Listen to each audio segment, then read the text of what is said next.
आइए दोस्तों, हम यहाँ शुरू करने वाले हैं लाभ हानि, profit and loss. Most important है, इससे क्वेश्चन बनने की संभावना रहेगी और हम इसका पार्ट फर्स्ट करने जा रहे हैं। पार्ट फर्स्ट, ठीक है। आइए देखते हैं। तो पहला सवाल क्या है हमारा। बबली ने 10 रुपये में 15 खिलौने खरीद कर 15 खरीदे और 15 रुपये में 10 खिलौने बेच दिए। देखो, शुरुआत में क्या किया उसने, 10 रुपये में 15 खिलौने खरीदे, ठीक है, खरीदे और 15 रुपये में 10 खिलौने बेच दिए। उससे कितनी परसेंट की लाभ या हानि होगी। देखो ध्यान से, हम यहाँ क्या करेंगे, रुपए के नीचे रुपए और भाव या वस्तु, या तो भाव दिया होगा या वस्तु दी होगी, तो उसके नीचे ये रखेंगे। देखो 10 रुपये, तो रुपए के नीचे रुपए रख लो। यहाँ 10 रुपये हैं, खिलौने आपके 15, यहाँ पे 15 रुपये। तो मैंने कहा था रुपए के नीचे रुपए और वस्तु के नीचे वस्तु, 10 खिलौने, ठीक है। कैंची कर देंगे गुणा। अब बात आती है कि पहले क्या लिखा जाएगा। तो पहले आप गुणा किससे कर रहे हैं, 10 का, ये वाला पहले, तो यहाँ कर दो गुणा 100। फिर करेंगे इसका, कितना आ गया 225, 15 गुणा 15 कितना होगा 225। अब आप मुझे बताइए कि 100 रुपये की चीज़ आप 225 में बेचेंगे तो क्या होगा, लाभ होगा। यहाँ मैं लिख लिए 100 और ये है आपका 225, कितने का लाभ होगा बताइए, 125, ठीक है, बटे 100। इसी पे तो लाभ हुआ है। परसेंटेज लाने के लिए 100 का गुणा, परसेंटेज लाने के लिए हम 100 का गुणा करते हैं और जब भी परसेंटेज को गायब करना हो तो 100 का भाग देते हैं, ठीक है। तो इससे ये कट गया, कितना बचा 125%। अब देखिए ऑप्शन में लाभ और हानि दोनों दे, 125 तो होगा लेकिन लाभ भी दिया होगा हानि भी दी होगी।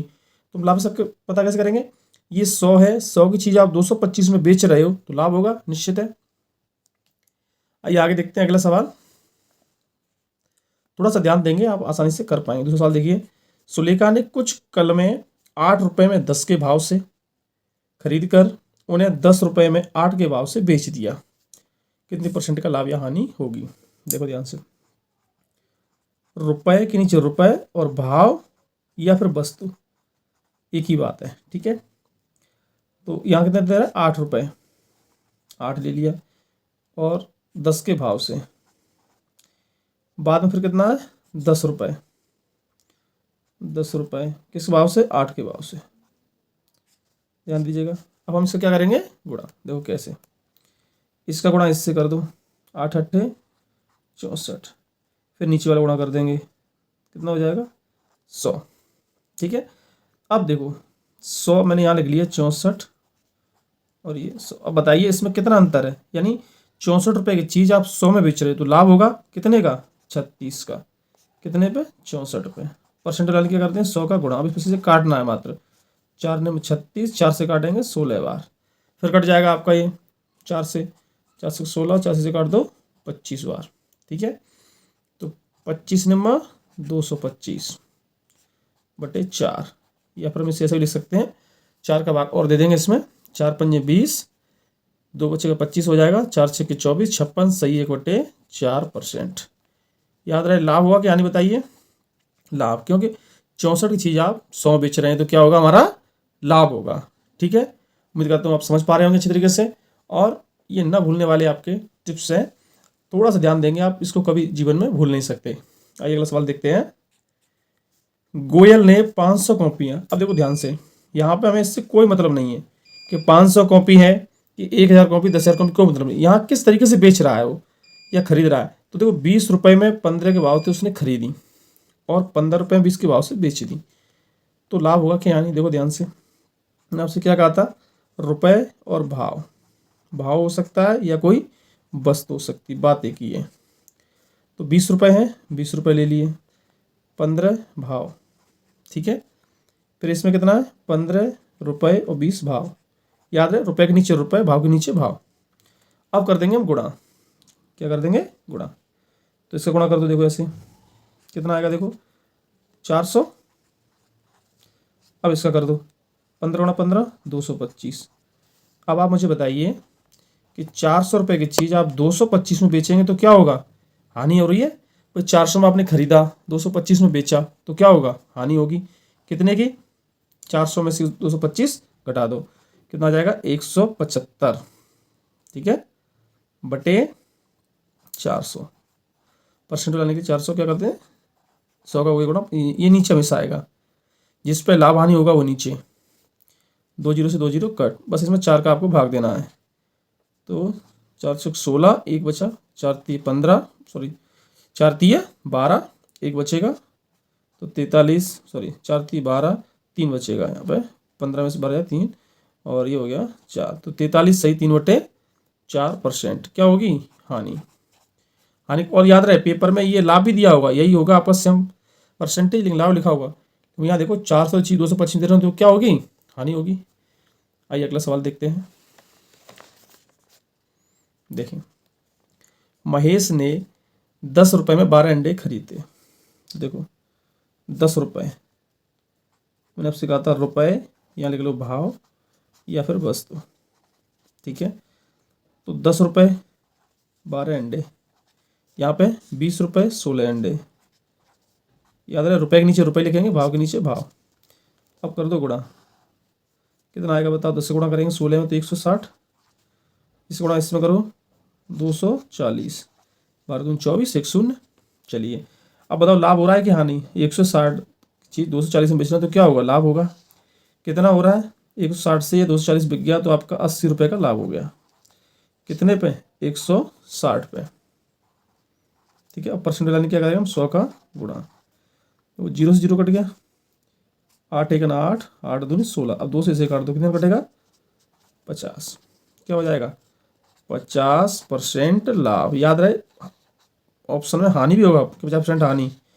यहाँ देख लो 160 की चीज़ आप 240 में दे रहे हैं तो लाभ होगा, तो हम यहाँ लाभ लिखेंगे, यहाँ पे कम होगा तो हानि लिखेंगे, ठीक है। आइए और टाइप देखते हैं हम।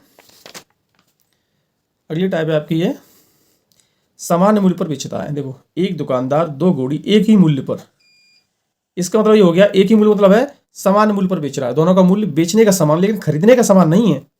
एक पर उससे 20% का लाभ हो रहा है और दूसरे पर 20% की हानि हो रही है, तो दोनों पर कुल मिलाकर कितने परसेंट की हानि होगी। तो देखो एक तो इसकी शॉर्ट ट्रिक ये है कि आप ऐसे भी कर सकते हैं, जब सामान्य मूल्य पर बेचता हो और परसेंटेज भी समान हो, एक पर लाभ एक पर हानि, तो हम क्या कहेंगे x² बटे 100, कितना है 20 है तो कर दीजिए 20 का वर्ग बटे 100, कितना आ जाएगा देखो 400 बटे 100, 20 का वर्ग 400, 2 जीरो से 2 जीरो कट गया, कितना आ गया 4% हानि। अब इसमें आपकी हानि होगी, हानि ही होगी निश्चित है, लेकिन इसमें पता कैसे चलेगा कि हानि है कि लाभ है, तो इसका दूसरा तरीका देख लीजिए, ये हमारा आंसर हो चुका है, ठीक है। लेकिन वास्तविक सीखना, ये तो आपकी शॉर्ट ट्रिक हो गई, लेकिन आपको वास्तविक सीखना है कि ये हानि क्यों है कि लाभ क्यों नहीं है। तो देखिए दूसरा तरीका, अब देखो ध्यान से 20% लाभ हो रहा है यानी 100 की चीज़ है कोई, ठीक है, और 20% का लाभ हो रहा है यानी 120 की उसने बेची होगी, ठीक है। अब कह रहा है 20% हानि दूसरे पर, यानी 100 की चीज़ थी 20 की हानि हो जाएगी, तो 100 20 कम कर दो, कितना हो गया 80। अब इसका कर लीजिए गुणा, ये कितना हो जाएगा 10,000, यहाँ पे 12 8 96 और 2 शून्य, देखो 9,600, ये 10,000, क्या हो रहा है यहाँ पे घाटा हो रहा है, यानी ये आपका हो गया CP, ये SP। CP का मतलब यहाँ पे हो गया क्रय मूल्य, यानी जिसमें इसने खरीदा है, ये बेचने वाला विक्रय मूल्य सेलिंग प्राइस, ठीक है। तो ये कितना हो गया 400 रुपये का, कितना घाटा है 400 रुपये का, बट्टे नीचे हमेशा CP आएगा यानी क्रय मूल्य, ये हो गया हमारा। और परसेंट लाने के लिए 100 का गुणा, 2 जीरो से 2 जीरो ये कट, 2 से ये कट, कितना आ गया 4% हानि, क्योंकि यहाँ पे आपको हानि स्पष्ट दिखाई दे रही है कि 10,000 की चीज़ 9,600 में जा रही है, तो क्या होगी हानि। लेकिन इसमें क्या है कि शॉर्ट ट्रिक जल्दी हो जाएगा, लेकिन आपको यहाँ हानि ही लगाना है। कैसे आई, तो यहाँ पे जवाब नहीं मिलेगा, इस जगह आपको जवाब मिल जाएगा। आइए आगे देखते हैं अगला सवाल इसी टाइप का। एक व्यक्ति 2 वस्तुओं में से प्रत्येक को 99 रुपये बेचता है, देखो ध्यान से, प्रत्येक को 99, यानी दोनों का मूल्य बेचने का कैसा है समान है। अब यहाँ पर चाहे 99 हो, चाहे 2 लाख हो, चाहे 4 लाख हो, लेकिन दोनों का मूल्य बेचने का समान है, ठीक है। एक पर 10% की हानि हो रही है, दूसरे पर लाभ। तो आइए देखते हैं क्या होता है इसमें। वही मैंने आपसे कहा था कि x² बटे 100 शॉर्ट ट्रिक लगा सकते हैं इसमें, तो 10 का वर्ग बटे 100, 10 का वर्ग कितना होगा 100 बटे 100, 1% की क्या हो गई हानि, ये तो शॉर्ट ट्रिक हो गई, 10 सेकंड में आंसर आ गया। लेकिन वास्तविक पता करना है कि हानि के लाभ, ये तो याद नहीं रही, फिर क्या करेंगे?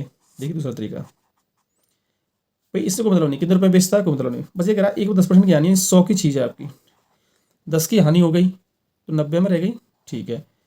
फिर दूसरे पर क्या होता है, लाभ हो जाता है 10% का, यानी 100 की चीज़ थी, 10 का लाभ हो जाएगा, तो 100 पे 10 का लाभ कितना हो गया, 110, गुणा कर लीजिए, ये हो गया हमारा 10,000। इधर देखिए 2 जीरो 11 9 99, आप देखो ध्यान से, 10,000 की चीज़ आप 9,900 में दे रहे हैं, 9,900 में, घाटा कितने का हुआ, घाटा हो रहा है कि हो रहा है, यहाँ निश्चित दिख रहा है कि घाटा है कितने का, 100 रुपये का, बट्टे 10,000, यही आएगा हमेशा बट्टे इधर का, ठीक है। ये होता है आपका सीपी यानी क्रय मूल्य, और ये होता है विक्रय मूल्य, ये वाला आपका होता है क्रय मूल्य, और ये होता है विक्रय मूल्य, विक्रय मूल्य, ठीक है। परसेंटेज लाने के लिए 100 का गुणा, देखो 2 जीरो से 2 जीरो कट, इससे ये कट, कितना बचा, 1% हानि। यहाँ आपको निश्चित दिखेगा कि हानि कितनी है, देखो दिखाई दे रहा है कि हानि है कि लाभ है, तो यहाँ इस समय हानि होनी है। अंतिम 2 सवाल देखिएगा, ये थोड़े से अलग हैं, आपको दिखने में जैसे लग सकते हैं लेकिन जैसे नहीं है, देखो ध्यान से। एक व्यक्ति 2 वस्तुएं एक ही मूल्य पर बेचता है, देखो ध्यान से, यहाँ भी समान मूल्य बेचने का, अभी आपने ऊपर 2 सवाल किए, वहाँ भी समान मूल्य था, एक ही मूल्य पर बेच रहा है 2 वस्तुओं को, कितनी वस्तुएं, 2 वस्तुएं। पहली वस्तु पर उसे 20% का लाभ हो रहा है और दूसरी वस्तु पर 25% का लाभ हो रहा है। देखो वहाँ पे क्या था, सेम परसेंट थी, लेकिन एक में लाभ एक में हानि। यहाँ पे क्या 20% एक पर लाभ हो रहा है, एक पर 25% लाभ हो रहा है। ये तो पहली वस्तु का क्रय मूल्य यानी सीपी, क्रय मूल्य दिया हुआ है और दूसरी वस्तु को हमें निकालना है, बस ये चीज़ है, तो बस ध्यान से देखिएगा। अब देखो पहली वस्तु का क्रय मूल्य, तो पहली वस्तु का आपको पता है कितना है, 10,000 रुपये, लिख लो आप यहाँ पे 10,000 रुपये पहली वस्तु का हो गया क्रय मूल्य, ठीक है। अब बताइए पहली वस्तु पे लाभ कितना मिला है, तो पहली वस्तु पर उससे 20% लाभ मिला, कितना मिला, 20% का लाभ, तो 20% यानी 100 पर 20 बढ़ा दो, कितना हो गया, 120, कितना हो गया, 120 बराबर। अब हम यहाँ पे बराबर क्यों लगा रहे हैं, क्योंकि दोनों के विक्रय मूल्य समान है, ठीक है। अब बात आती है कि दूसरी वस्तु का, तो दूसरी का हमें पता ही नहीं है, सेकंड वस्तु, और पर हमें लाभ पता है दूसरे कितना है, दूसरी वस्तु पर 25% का लाभ हुआ, यानी 100 पे 25 बढ़ा दो, अगर हानि होती तो घटा देते, ठीक है। तो 100 पे 25 क्या करेंगे, बढ़ा देंगे, याद रहे जब हानि होगी तो घटा देंगे और लाभ होगा तो बढ़ा देंगे, ये हमारा आ गया।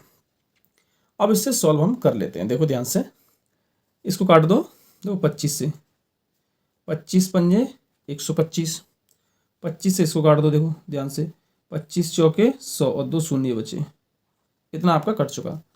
फिर काट दो इसे, 5 एक कन 5, फिर इससे काट दो, 5 अट्ठे 40, 1 शून्य बचा, 80 बचा यहाँ पे। अब यहाँ तो आपका पूरा कट गया। अब देखो इसमें कर दो गुणा, 80 और 120, 12 अट्ठे 96 और 2 शून्य लगा दो, तो ये रुपए हो गए आपके 9,600, यानी दूसरी वस्तु कितने में है, वस्तु या गाय जो भी है, तो यहाँ वस्तु जो दूसरी वस्तु का मूल्य है वो कितना है, 9,600 रुपये, यही हमारा आंसर है। कितनी जल्दी आ गया, सिर्फ आपको यहाँ काटना आना चाहिए, बाकी देखो एक लाइन में उत्तर है मात्र 10 सेकंड में, ठीक है। तो आइए आगे देखते हैं, और सवाल दूसरा सेम ऐसा ही है, देखें। गीता अपनी 2 गायें समान मूल्य पर बेचती है, याद रहे यहाँ भी समान मूल्य है, अब 4 सवाल करने जा रहे हैं लेकिन समान मूल्य है, लेकिन यहाँ पे क्या होता है, एक पर 10% की हानि हो रही है, दूसरी पर भी हानि हो रही है। पहली का हमें क्या पता है उसने कितने खरीदी है, 9,500 में, दूसरी का हमें पता करना है कि दूसरी कितने खरीदी। तो आइए देखिए, हम देखते हैं पहले, जो पहली गाय 9,500 में खरीदी, कितने में, 9,500, ठीक है। अब देखिए ध्यान से, पहली गाय पे लाभ हुआ है कि हानि, तो एक पर 10% की हानि, यानी पहली पर 10% की हानि हो गई, ठीक है। तो यानी 100 की चीज़ थी, 10 की हानि हो गई, तो कितने रह गए, 90 बराबर। हम क्यों लगा रहे हैं, क्योंकि दोनों का विक्रय मूल्य कैसा है, समान है, 2 गायें समान मूल्य पर, यानी बेचने का जो मूल्य है वो समान है, इसीलिए, ठीक है। अब बात आती है दूसरे का, तो हमें पता ही नहीं है, ठीक है, इसको हमें निकालना है, ठीक है। दूसरे का हमें ये पता है कि दूसरी पर 5% की हानि हुई है, यानी 100 पे 5 की अगर हानि हो जाएगी तो क्या बचेगा, बताइए, 95, बस इसको सॉल्व कर देना। देखो ध्यान से, 95 एक 95 और ये 95 से पूरा कट हो गया 1, 95 55, 2 शून्य बचे, हो गया सॉल्व। बस 9 1 9, 2 जीरो ये रहे और आपका 1 जीरो ये है, ठीक है। कितना हो गया 9000। तो दूसरी जो गाय थी उसका मूल्य क्या हो गया 9000, यही हमारा आंसर हो गया। कितना सरल है बताइए, कुछ करना है इसमें, मोस्ट इंपॉर्टेंट है। और बड़ी एक लाइन में आप उत्तर दे पा रहे हैं, ज़्यादा कुछ है ही नहीं इसमें, बस थोड़ा सा ध्यान दीजिएगा और आप आसानी से कर सकते हैं, ठीक है। सेकंड पार्ट हम इसका बहुत जल्द लेके आएंगे। पूरा वीडियो देखने के लिए धन्यवाद।